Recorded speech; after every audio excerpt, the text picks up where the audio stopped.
teman-teman, perkenalkan nama saya Christian Manuela Putra Puspordoyo. Saya dari kelas 7D, nomor absen saya 13.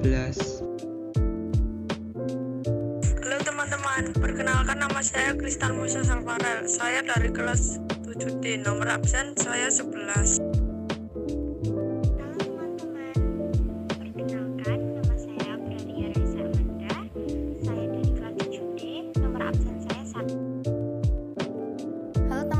Perkenalkan, nama saya Kristal Distianti, saya dari kelas 7D, nomor absen saya 10. Halo teman-teman, perkenalkan kami dari kelompok 3. Pada proyek kali ini, kami akan membahas tentang bagaimana masyarakat Indonesia bersatu, terutama ketika menghadapi pandemi COVID-19 yang sedang melanda Indonesia saat ini. Di karya kami, berjudul Bersatu Dalam Perbedaan, kami mengkolaborasikan mata pelajaran PPKN, IPS, dan Pendidikan Agama Katolik. Jangan lupa like dan subscribe karya kami ya. Negara kita Indonesia biasa disebut juga dengan Negara Kesatuan Republik Indonesia atau NKRI. Mengapa disebut demikian? Negara Indonesia diproklamasikan oleh para pendiri bangsa sebagai negara kesatuan. Dikutip dari situs Kementerian Pendidikan dan Kebudayaan atau Kemendikbud, bentuk negara yang dipakai oleh Indonesia adalah negara kesatuan dengan bentuk republik. Bentuk negara tersebut tercantum dalam UUD 1945 pasal 1 ayat 1. NKRI adalah negara kesatuan yang dibagi atas daerah-daerah, provinsi, kabupaten atau kota. Bentuk pemerintahan NKRI adalah republik, sehingga negara diselenggarakan berdasarkan prinsip kedaulatan rakyat yang dilaksanakan secara demokratis yang dibentuk melalui pemilihan umum atau pemilu. Nilai-nilai persatuan dan kesatuan merupakan jiwa lahirnya NKRI karena menyadari tentang keragaman bangsa Indonesia. Tidak hanya berkaitan dengan keutuhan wilayah yang terbentang dari Sabang sampai Merauke, NKRI juga meliputi dengan keutuhan budaya yang meliputi adat istiadat, karya cipta dan hasil pemikiran bangsa Indonesia dan suku-suku di seluruh wilayah NKRI.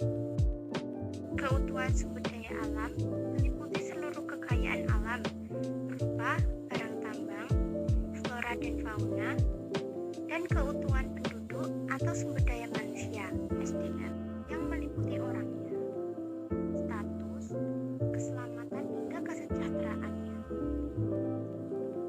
Adanya persatuan dan kesatuan dalam kehidupan bernegara memiliki manfaat yang bisa kita rasakan, seperti keutuhan dan keamanan tetap dijaga, memperkuat jati diri bangsa, adanya kemajuan bangsa dalam segala bidang, dan terciptanya suasana tentram dan nyaman.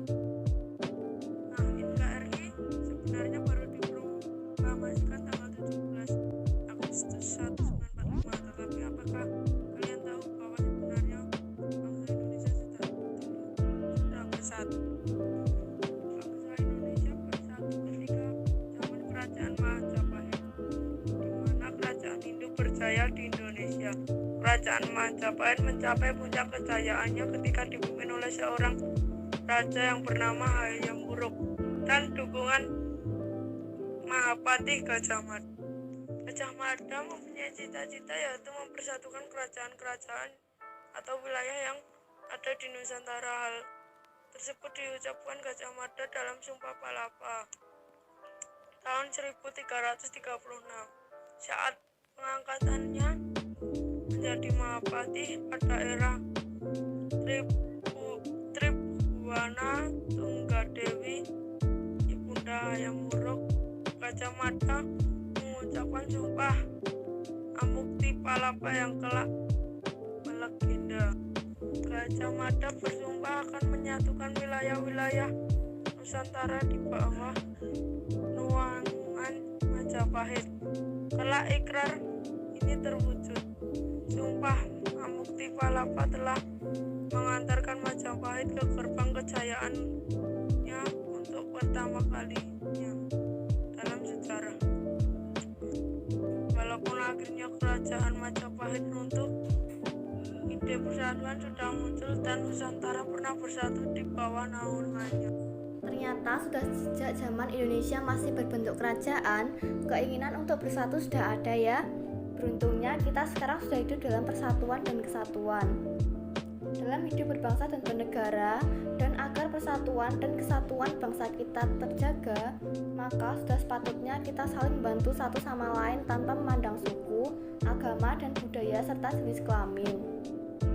Sebagai sesama ciptaan Allah, maka idealnya semua manusia diperlakukan sebagaimana Allah memperlakukan manusia, sama, tanpa beda-bedakan. Dengan demikian, tindakan diskriminatif atas dasar apapun seharusnya tidak terjadi. Apa yang bisa kita lakukan untuk menjaga hal itu? Sebagai bagian dari NKRI, kita harus saling bantu dan rukun agar bangsa ini tidak terpecah belah. Nah, kita juga harus saling bahu-bahu satu sama lain. Apalagi di saat pandemi saat ini, kita seluruh masyarakat dan pemerintah harus saling bekerja sama dalam mengatasi pandemi COVID-19 ini.